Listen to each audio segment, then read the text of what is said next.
Hello, everyone. After a great response for season 2, we are back with the third season of Alumni Talkies, an SCMHRD podcast featuring our illustrious alumni.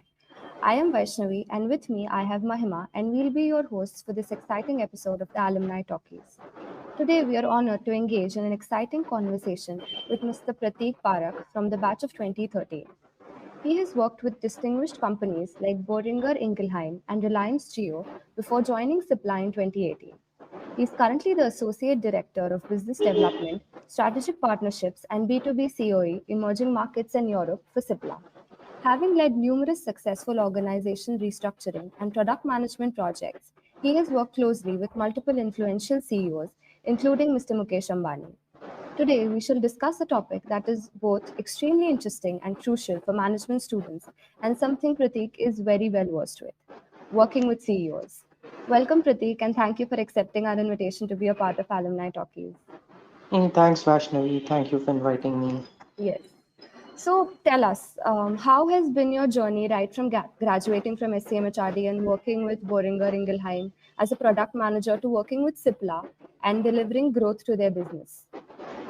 So, Vaishnavi, this journey has been fulfilling and exciting. Okay.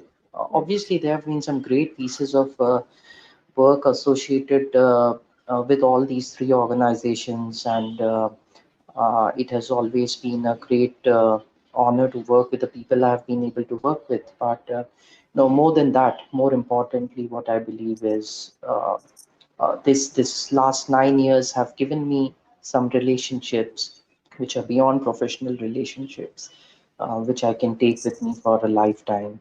My friends at SCMHRD, these people are still with me today.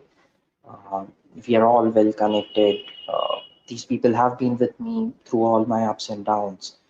Right. That's extremely important. Similarly, for all the three organizations, right? You find a few people who touch your life in more than one ways. So it's been a great journey. Right. So you have grown both professionally and personally. Yes, that's right. Right. As we are moving to the topic of relationship which you had, so what were the prominent learnings or advice that you have gathered from your close interactions with executives and the people who you have worked with? Many, okay, but I'll just point out the very important and prominent ones, which I feel that something is amazing, right? Empathy and trust, uh, very Yes. very largely used words, right? But extremely difficult to practice. But this is something which I've seen in few of the leaders, the way they practice it. It's extremely difficult, to practice it while you are working, while you are loaded with the pressure of delivering day in, day out, while you have so many targets on mind. But that thing when you can take a step back, look at the other person, try to understand what would they where they are standing, try to understand the situations, sitting in their place, and it makes all of it worthwhile. So this is something which is extremely important.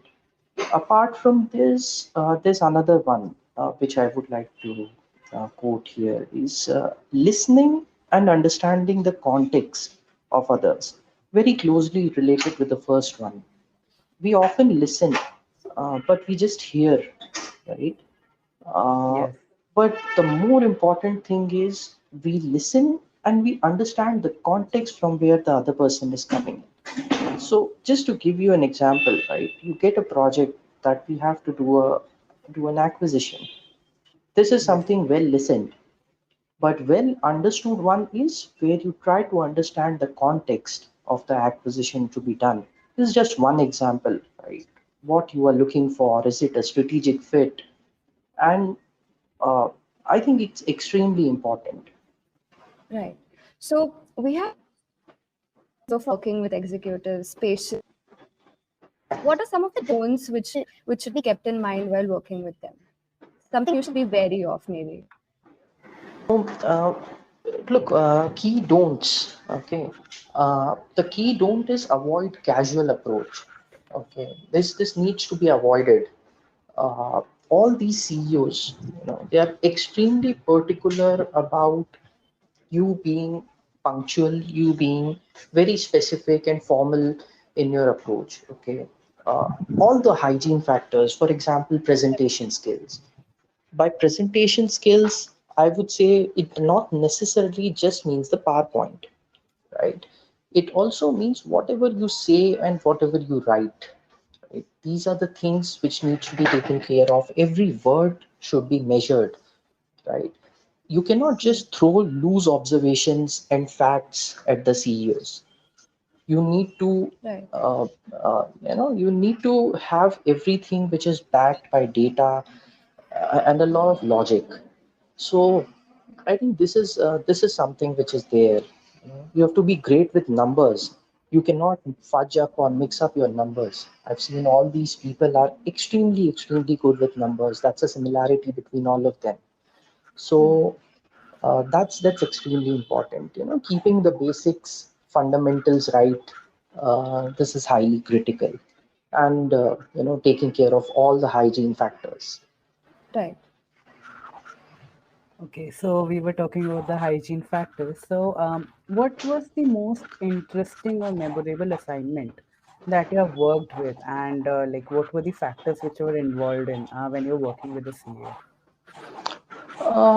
A more recent one, when I was asked to be a part of mergers and acquisitions and within Cipla by the CEO of Cipla's international business. And that was something which I never had a background of, but I started working on it, say, 12 months back. And it's been a rewarding experience since then while divesting and acquiring businesses. So that's something very interesting. It's something which is a new learning for me. Right. So, since we are talking about Cipla, we have witnessed an increasing use of digital solutions and virtual care in the pharmaceutical industry. So, how do you think is Cipla planning to leverage technology to improve its services in the future? Yeah. So very much. Cipla Cipla has always been a leader in device manufacturing, the inhalation Right. devices which are there, and we try to improve our devices, which eventually becomes much more comfortable for patients down the line. So that is one. But besides that, now Cipla is venturing into diagnostics as well. Cipla did large acquisition, or rather say significant acquisition in diagnostics field a couple of months back, and ventured into diagnostics. That's one. Cipla has also invested into Wealthy Therapeutics some 3 years back, if you would know. It's once again a digital company providing a lot of healthcare solutions for patients and pharma companies. So, Cipla has been consistently investing in digital technologies, and that is something going to continue, I hope, in future as well. Okay, Right. as we were talking about technology, like as a marketing student myself, the significant point in my life was when Jio came up with the 4G mobile network launch. So, for you also, it must have been an experience of a lifetime because I saw like you were in the same timeline when you entered Jio. Oh So, yes, very very exciting. so what was your role and what challenges did you face in that? And what was like some of the key learnings, if you could let us know? Like, Jio completely changed the future of internet in India. Yeah, I'll take you through that because it's really exciting. And then you pointed it out rightly that when I joined, it was just on the verge of launch. Yes. The first thing was it was getting launched to some 5 lakh employees and friends. By friends means the network around the employees, distributors, and all. So that was the first, and beyond that, it was a launch to some 890 odd cities in India. That is every town from a metro to a tier 6, tier 7. Right. So that was that, and I was thrown into these chairman reviews right from the beginning. I was given the responsibility by my boss at that point in time, who was the head of products, to Wow. work on the uh, reviews with the chairman on geography operationalization. So, what do you mean by geography operationalization? All the towers which were being erected at that point in time, almost 45,000 towers were erected in batch one, and then another 45,000 in batch two.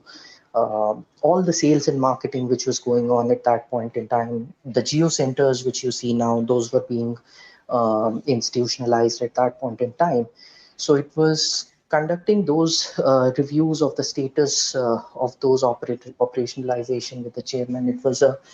Uh, it was something which was incredible because sitting there in that room with the chairman was a great situation in itself, and it was challenging because frankly, in the number of hours which were being put in at that point in time, people were working for 14 to 16 hours a day.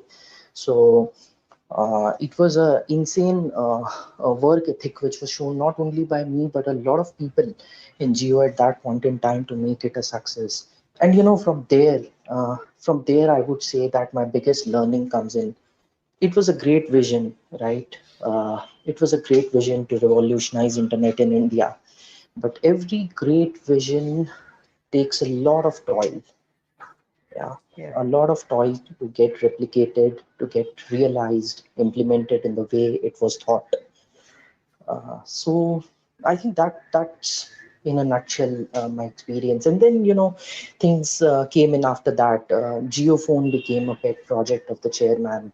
Yes. So it was once again a revolutionary thing to give a phone across the country in 1,500 rupees. So that was all about Geo. Okay. Great. Right. So, you spoke about working with Mukesh Ambani and his vision. So, I'm just curious. You've worked with multiple CEOs. So, is there any peculiar or similar trait you have observed in them? Yeah, I think I'll go back to one previous answer which I gave to one of the questions, right? Uh, all these people I've seen, they are extremely, extremely uh, finical about numbers, about how you present things. It has to be very crisp and concise. This is a common thing which I've seen about all of them. You can't go and speak or communicate in a lot of words. You have to always, time is always of essence. Right. While working with these people, their time is extremely important. So you have to, it's more like elevator pitch all the time, right? Mm. If you are speaking, you have to communicate in 20 seconds. If you are writing, you have to crystallize your message in a very structured manner, in the most concise manner, in the most limited number of words. So I think that's something which is common across all people, right? And then there are separate and distinguished qualities of each and every one of them. Right. So, when you're bearing the brunt of lots of responsibilities, you need to be very conscious of your time that you're Of investing in course. everything. Yes. Of course, of course. And while working with the CEOs, it becomes extremely important Right. because time is one of the most important resources they have. Right. So, adding on to that, like, have you ever been intimidated by the seniority as leaders? And like, how did you overcome the nervous jitters if you had any? Like, you were talking about the elevator pitch and all. So, was there any point of time where you were like very nervous about it, about approaching them? Not actually, because this is a surprising thing, but not actually because all these people, right? And I'm typically talking about the four CEOs I've worked with through Boehringer, Reliance, and Cipla. Yes. All these people have been extremely reachable and extremely approachable. Okay, I don't know if it's a coincidence, but I'm just assuming that it's four different people with four different thought processes across three different companies. So it might not be a coincidence, right? It might just be a quality of the people who are at that level, right? All these, none of them have ever made me intimidated by their presence, or for that matter, other people as well. So uh, I think I, I would say not intimidated, but yes, always been careful, always Okay. been careful. But the way they treat the employees, and I've seen with all of them, they don't make the employee feel that you are just a part of the whole business, making everyone feel important. Yeah, and this actually ties up with one of the previous questions you asked on similarities between them. They make everyone feel important. Yes. Right. So, apart from the executives you have already interacted with, who is that one person you would absolutely love to work with? Somebody you've not worked with previously. No choice, Vaishnavi. No, I think I've been fortunate enough, to get a chance to work with the people I have been able to work with. So, Okay. no regrets there, and no choices in future, because I think you have a lot to learn from a CEO whenever you get a chance. Right. So you cannot select one person. I think that wouldn't be fair with all those other great people out there. Okay. So, everybody is a visionary and they've all been very approachable. Look, some are great visionaries, okay? Right. Some thrive on a great work ethic. Hmm. Some thrive on extremely good at softer skills. Some thrive on logic and data-driven approaches, right? Uh, Right. these qualities might be different, but then you get to learn all these qualities whenever and when you get to interact with them. And of course, look, lucky enough till now people have been approachable, but you never know what's future has in store. So probably Of we'll course. park the Yes. last question for maybe next time. Right. Like we talked about all the visionaries which you have worked with, but at the same time, you also have excelled multiple accolades in your career. So, what, according to you, should be the focus area to work on for a marketing student or for a marketeer who aspires to reach your level and excel in your industry?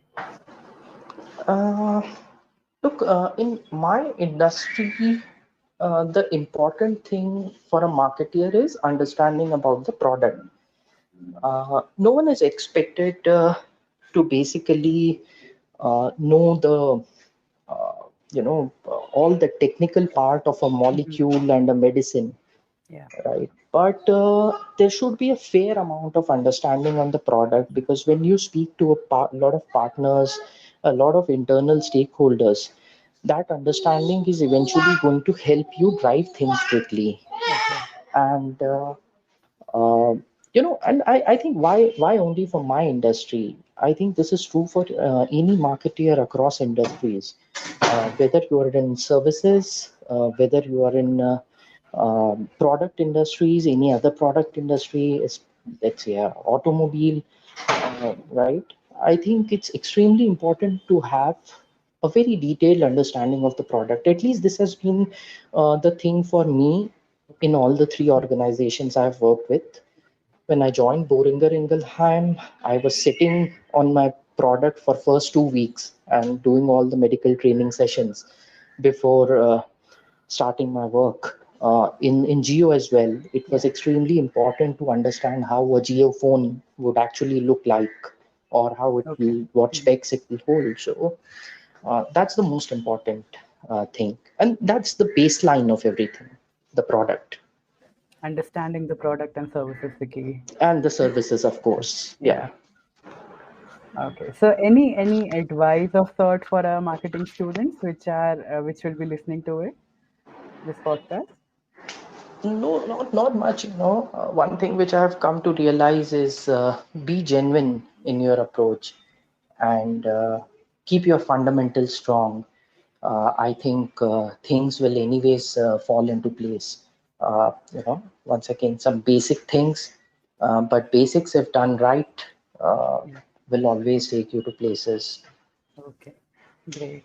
Thank you, Prateek. Thank you for providing us your valuable time for such an insightful session. And Thank, yeah, yeah, thanks, Vaishnavi. Thanks, Mahima. And we are certain that the students will be able to learn from your experience and the learnings which you gave us in the session. They will be very helpful in their MBA journey. Thank you so much. Thank you. Thank you once again for inviting. Thank you. Thank you.